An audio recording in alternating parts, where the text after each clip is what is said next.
بسم اللہ الرحمن الرحیم۔ ابتدا ہے رب جلیل کے بابرکت نام سے جو دلوں کے بید خوب جانتا ہے۔ میں ہوں عاطف عارف اور آپ دیکھ رہے ہیں میرا فیس بک اور یوٹیوب چینل۔ آج ہم بات کریں گے عمران خان کا خطاب ہے وکلاء سے، اور اس میں تھوڑا سا انہوں نے جارحانہ انداز اپنایا ہے، خاص کر ارشد شریف صاحب کے معاملے پہ، جو ان کا مرڈر ہوا ہے اس پہ، ان کی شہادت پہ وہ بہت سخت غصے میں تھے۔ اصل میں انہوں نے کہا کہ ارشد شریف صاحب کو جو ہے نا باہر جانے کا میں نے ہی مشورہ دیا تھا، وہ تو مان ہی نہیں رہے تھے۔ انہوں نے کہا کہ ان کی جان کو پہلے بھی تھریٹ تھے اور ان کو وارننگ آ رہی تھی، تو میں نے ان کو مشورہ دیا کہ آپ کو ملک سے باہر چلے جانا چاہیے، اور انہوں نے ان کی تعریف بھی کی۔ انہوں نے کہا کہ وہ واحد صحافی ہیں جنہوں نے حق پر جو ہے نا وہ کھڑے رہے، جنہوں نے بالکل اس بات کا نہیں سوچا کہ مجھے کوئی نقصان بھی ہو سکتا ہے، اور وہ اپنے وطن کی خاطر جو وہ بہتر سمجھتے تھے وہ اپنے اس پہ انہوں نے سٹینڈ کیا۔ اور دوسرا عمران خان صاحب نے کہا کہ اسلام آباد میں کوئی ایک جو ہے نا ڈرٹی ہیری ہے جو لوگوں کو ننگا کر رہا ہے، اور اسے بہت شوق ہے لوگوں کو ننگا کرنے کا۔ یہ تو معاملہ خاصا تشویشناک ہے کہ ایسا نہیں ہونا چاہیے، ایسا تو انسانوں کے معاشرے میں تو نہیں ہوتا، یا مہذب معاشروں میں ایسا نہیں ہوتا۔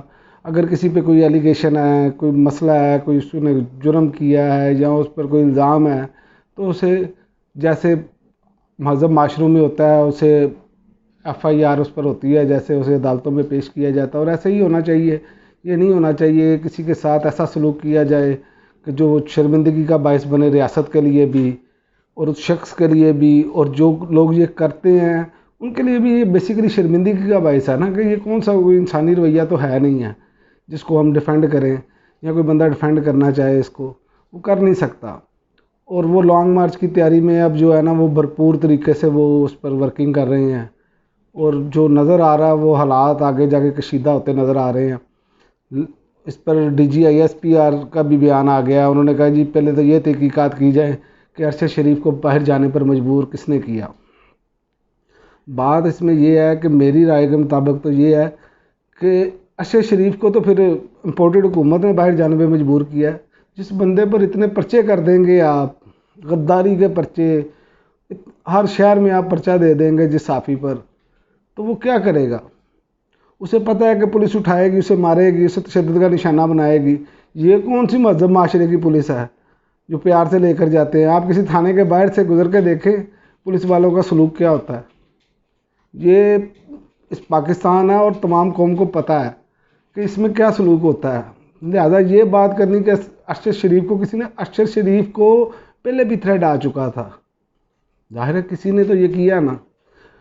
یہاں حالات ان کے لیے اتنے تنگ کر دیے گئے کہ انہیں باہر جانے پہ مجبور کیا گیا۔ خبریں تو یہ بھی آ رہی ہیں کہ دبئی گورنمنٹ کو کہا گیا کہ ارشد شریف کو رپورٹ کیا جائے۔ ظاہر یہ حکومتی سطح پہ ہی ہو سکتا ہے نا، کوئی عام آدمی تو دبئی حکومت کو نہیں کہہ سکتا۔ یہ باتیں بہت سوچنے والی ہیں، اور اس پہ ہمیں غور کرنا چاہیے ہمارا معاشرہ کس طرف جا رہا ہے۔ ہر بندہ جو ہے وہ غصے کا اظہار کر رہا ہے، اور یہ غصہ بڑھتا چلا جا رہا ہے۔ یہ معاشرے کے لیے اچھا نہیں ہے، ہماری قوم کے لیے اچھا نہیں ہے۔ قوم کو بھی جو ہے وہ ظاہر ہے کہ جتنا معاملات خراب ہوتے جا رہے ہیں، مہنگائی جیسے بڑھ رہی ہے، تو لوگ تو بل نہیں دے سکتے۔ اب یہ حالات بنے ہوئے ہیں کہ ایک بندے کے بند میٹر کا جو ہے وہ 4,000 5,000 بل آ رہا ہے، اور ایوریج سیلری آپ جا کے پتہ تو کریں ذرا پہلے دکانوں پہ یا اداروں میں جا کے کہ کتنی ایوریج سیلری ہے۔ 20,000 سے 25,000۔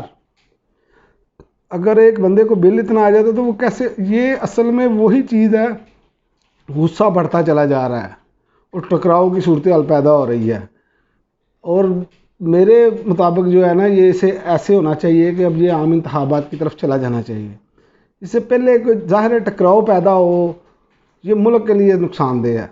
سیاستدانوں کو بھی اس پہ سوچنا چاہیے، کیونکہ باہر سے آگے آپ کو عدالت نے ڈکٹیٹ نہیں کرنا یا اسٹیبلشمنٹ نے آپ کو ڈکٹیٹ نہیں کرنا۔ آپ آپس میں بیٹھیں اور بات کریں، اور آپ انتخابات کی طرف جائیں۔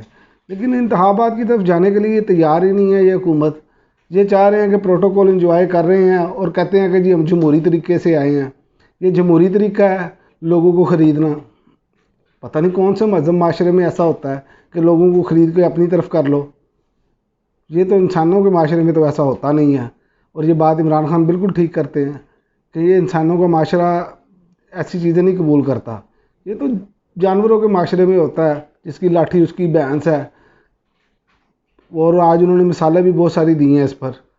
تو بات یہ ہے کہ یہ ٹکراؤ اب جو ہے نا وہ بنتا چلا جا رہا ہے، کیونکہ اس سے پہلے آپ دیکھیں جو عاصمہ جنگیر کانفرنس ہوئی ہے، اس میں بھی اداروں کے خلاف خاصا جو ہے نا وہ غصہ پایا گیا ہے، لوگوں نے نعرے بازی کی، اور مجھے حیرت ہے کہ اس وقت D G I S P R نے بالکل اس پر جواب نہیں دیا۔ اداروں کے بارے میں کسی کو بھی بات نہیں کرنی چاہیے، ہاں یہ بات کرنی چاہیے کہ ادارے اپنے اپنی حدود میں رہ کے کام کریں، لیکن ایسا ہو نہیں رہا ہمارے ہاں۔ اور ایک اور خبر ہے کہ پنجاب میں نیا بلدیاتی قانون نافذ کر دیا گیا ہے، اور بلدیاتی اداروں کے نئے ایڈمنسٹریٹر بھی تعینات کر دیے گئے ہیں، اور نوٹیفکیشن جاری کر دیا گیا ہے۔ 25 ضلع کونسلوں کے جو ایڈمنسٹریٹر ہیں نا ڈپٹی کمشنر تعینات کر دیے گئے ہیں۔ یہ ہمارے جو پنجاب میں ہے وہ ایسا چل رہا ہے معاملہ۔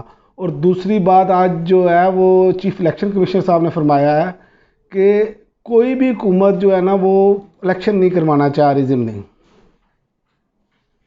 بلدیاتی انتخابات کوئی بھی حکومت کرانے کے لیے تیار نہیں ہے، یہ ہمارے الیکشن کمشنر صاحب فرما رہے ہیں۔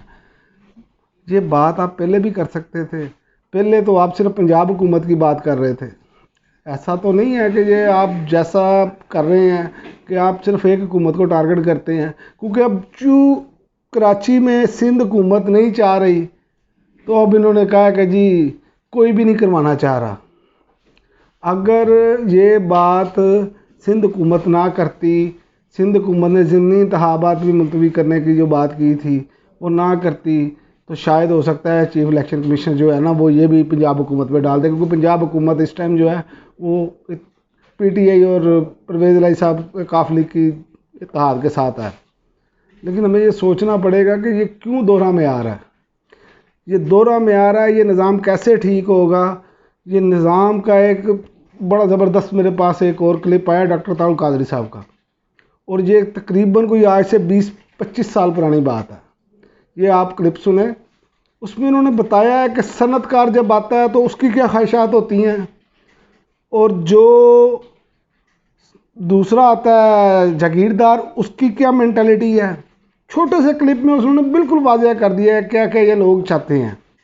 اصل میں جب عام آدمی اوپر نہیں آئے گا تو پھر معاشرے میں ایسا ہی ہوگا۔ یہ آپ کلپ سنیں، پھر مجھے بتائیے کہ یہ کیسی خوبصورت ان کی، یہ آج سے 20-25 سال پرانا کلپ ہے تقریباً۔ جاگیردار، سرمایہ دار اور فوجی ڈکٹیٹر تینوں کی نفسیات ایک ہے، اور تینوں کی نفسیات جمہوریت کی نفی ہے، تینوں کی نفسیات جمہوریت کی نفی پر قائم ہے۔ جاگیردار اس کا براٹ اپ ایسے ماحول میں ہوا ہے، اس کی نفسیات نے نشو و نما ایسے ماحول میں پائی ہے کہ اس نے جس بیٹی کو پسند کیا اس کو اٹھا لیا۔ اسے قوم کی بیٹی کی عزت، اپنی بیٹی کی عزت دکھائی نہیں دیتی، جس نے سر اٹھایا اسی کی چوری کروا دی، اسی کو اغوا کروا دیا، قتل کروا دیا۔ وہ جاگیردار جس کی نفسیات اس ماحول میں بنی ہے، جب وہ پورے ملک کا اقتدار لیتا ہے تو وہ پورے ملک کو اپنی جاگیر کے طور پہ چلانا چاہتا ہے۔